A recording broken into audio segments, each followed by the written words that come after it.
Hi, today we are going to show how to use Microsoft Excel for data fitting. So last time we talked about using Microsoft Excel to plot data, and we saw how to use different options in Excel to plot your data and make your plot look fine. But now we want to get more information from this plotting, and we want to see if I have like an example like this. So this is the equation is pretty known equation. It's called an Arrhenius equation for the rate constant of reaction. So this is the rate of reaction, and this is the rate constant, and this is the activation energy, which is the E, and R the universal gas constant. T is temperature in Kelvin. So usually what we get from the experiments, the K, which is the rate of reaction at specific temperature, and usually we want to know what's this K node and what's the E, so that we can predict the rate constant at I mean the K, to predict the K at any temperature.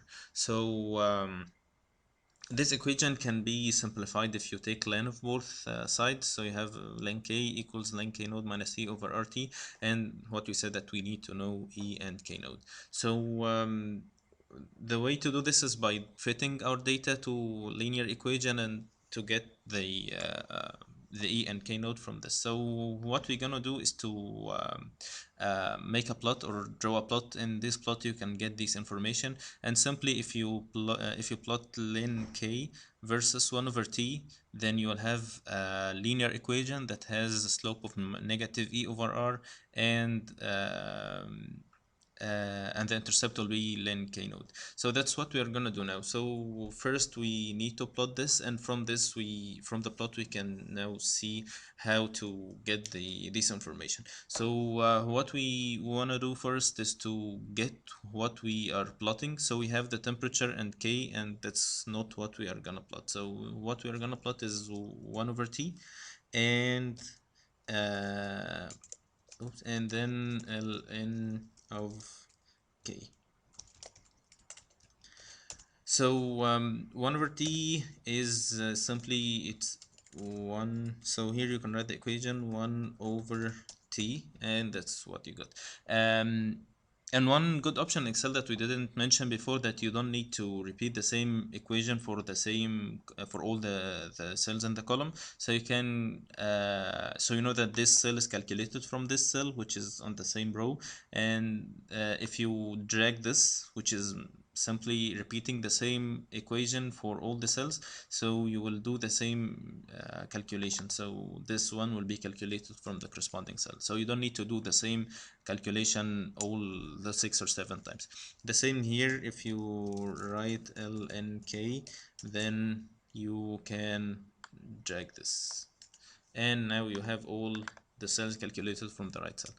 The next step is to plot this, but before I plot, I'll take this column and move it to the right, and I'll tell you why I do this. So we will do the same thing we did last time. So I highlighted these two columns, and I want to insert a scatter, and I'll choose this. So that's what we got. So it needs a little bit of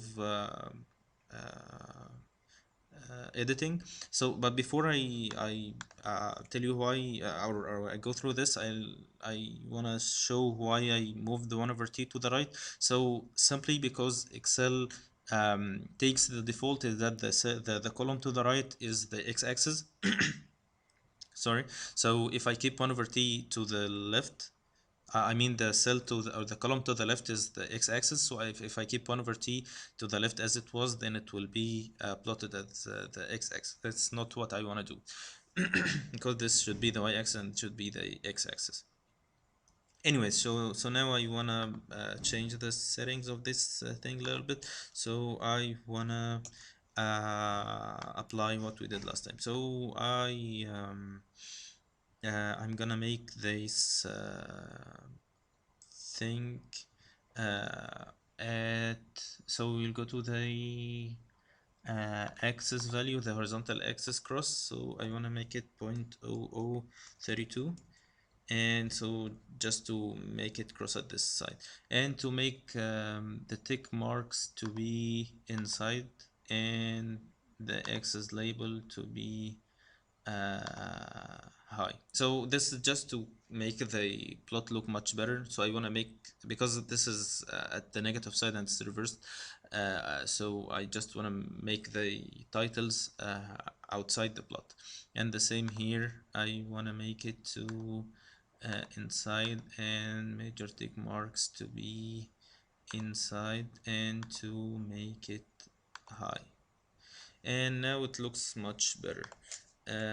One more thing we need to do, which we said last time, is to put the axis titles. So I wanna make the horizontal axis title, but this case I wanna keep it like this,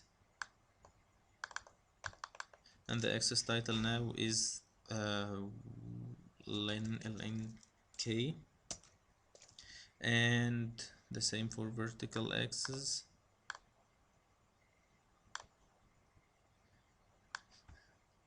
And I want to make this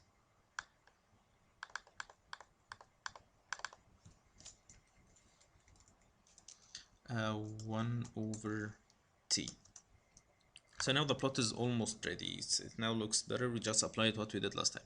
Now the next step is to start using what's so-called trend line. So if you right click on this series and you use add trend line, in this case it will give you some options. So Microsoft Excel has built in types of equations that it can fit the data to. So it can be exponential, logarithmic, polynomial, power, or linear.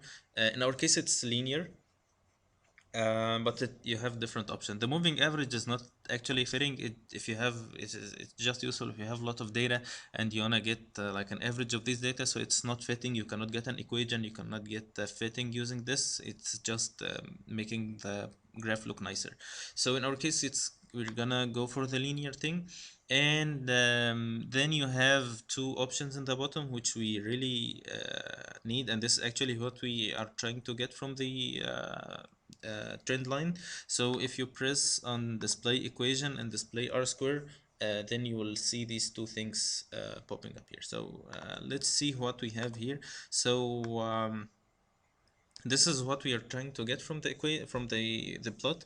It's this is the equation. It's the linear equation. You have to notice here that it's not len k and 1 over t. It's now y and x. This is because Microsoft Excel doesn't understand what's the x and what's, or it doesn't understand the temperature or the k. It has just the data, and it's just plotting it. So in our case, it's I understand that the y is the len k and the x is 1 over t. And from this, I understand that this 9 times 10 to the minus 5 is the len k node, because this is the intercept. And I understand that this negative 0.0006 is the negative e over r.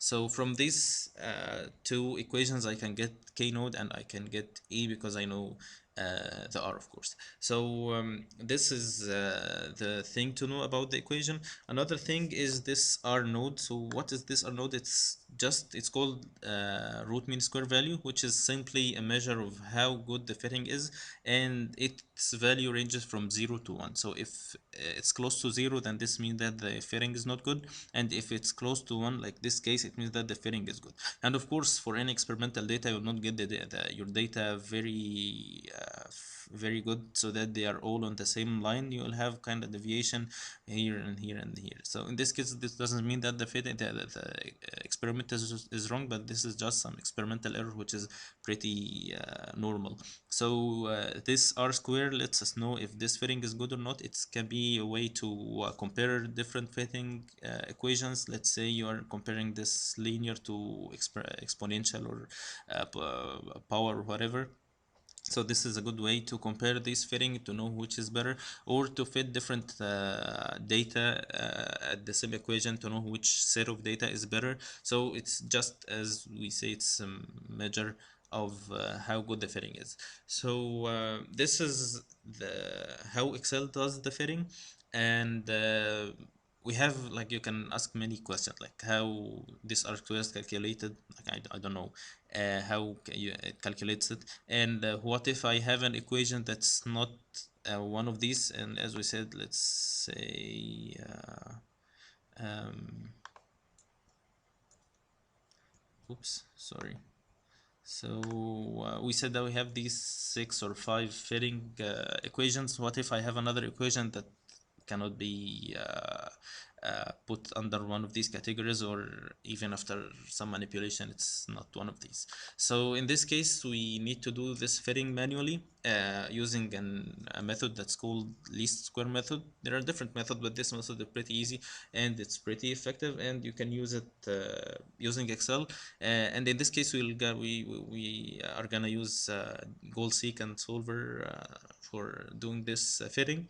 And this is a very good exercise that we can do to know how to do the fitting and to use the options and Excel that we talked about last time. So we are gonna do this next time. So I'll see you then.